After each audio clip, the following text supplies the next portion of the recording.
Christmas party season gets into full swing this weekend, but do you know who's taking you home at the end of the night?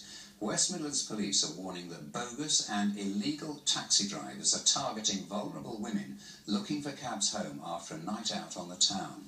The warning comes after 75 women were sexually assaulted by cabbies who picked them up either legally or illegally over the last 2 years. BBC Inside Out West Midlands reporter Anthony Bartram spoke to one of those victims.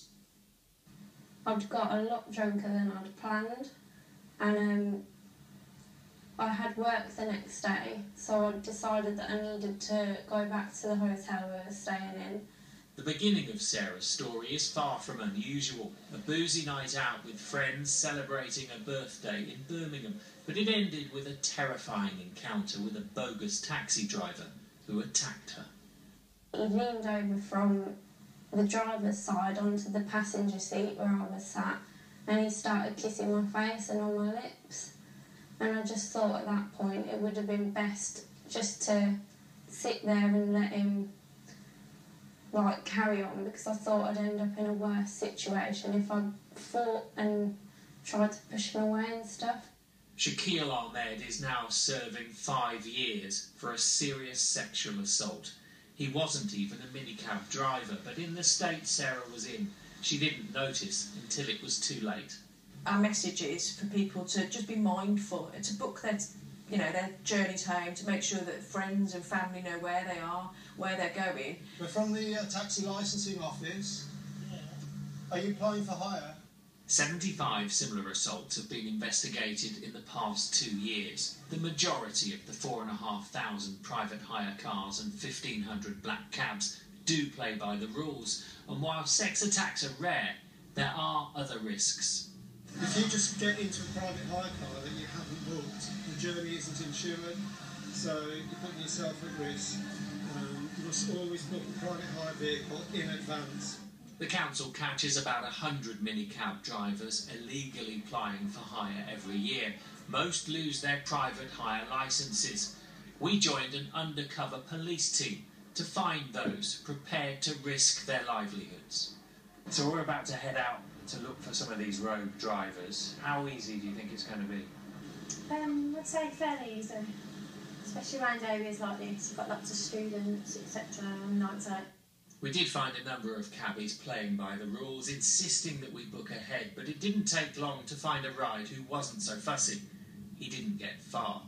Unfortunately, there are a small portion of drivers out there where greed will take over and they will take that opportunity for a quick, easy amount of cash to be made. This driver now faces a charge of driving without insurance and could lose his private hire licence if convicted. Police warned their passengers are risking a lot more by using them. Anthony Bartram, BBC Midlands Today, Birmingham.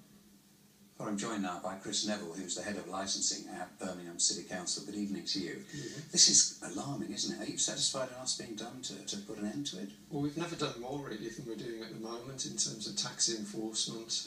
Last weekend we had large numbers of officers out on the street checking vehicles, checking drivers and making sure that private hire drivers weren't picking passengers up that hadn't made bookings. So an awful lot is happening at the moment. I mean, the figures are slightly alarming too. And the statistic, I think, of 900 vehicles tested, 20% were unroadworthy, 40% didn't comply with taxi regulations. It's a real problem, isn't it? Yeah, the 20% had safety faults, so it could have been a bald tyre, it could have been a light bulb was out. They weren't necessarily completely unroadworthy, but it's true that vehicles aren't necessarily being kept in the condition that they should be being kept in, that's correct. It does seem to me there's been an explosion in the number of cabs and taxis in the city of Birmingham in recent times. Yeah, a lot of vehicles are coming into Birmingham from other areas because it's a bit of a magnet because of the nighttime economy that we've got here and the customers that they're looking for. That in itself isn't illegal as long as people have booked the vehicles in advance, and that's what drivers aren't always doing. They're taking passengers at the side of the road, and then those journeys aren't insured, and that's the risk that people are putting themselves at.